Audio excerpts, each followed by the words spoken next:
ఈరోజు నా night routine అయితే చూసేయండి. టైం వచ్చేసి 8 అవుతుంది. ఇంక మా పిల్లలు మా ఆయన నుండి చపాతీ చేయి అన్నం వద్దులే ఈరోజు అని అన్నారు. నేనేటు ఇంక నాకైతే రోజుకొచ్చి ఒక 2 చపాతీ కంపల్సరీ అయితే చేస్తాను. ఎందుకంటే నైట్ అన్నం అయితే తినట్లేదు. ఓన్లీ చపాతీ తింటున్నా. చపాతీ అను చికెన్ కర్రీ అయితే చేశాను.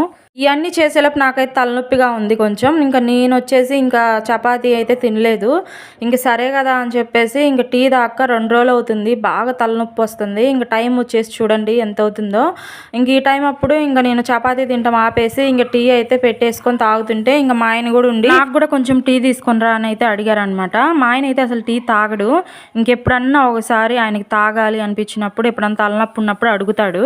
ఇంక సర్లే అని ఇంకొక 2 కప్పులకి టీ అయితే పోసాను. ఈ కప్పు అయితే మా ఆయనది, ఈ కప్పు నాదనమాట.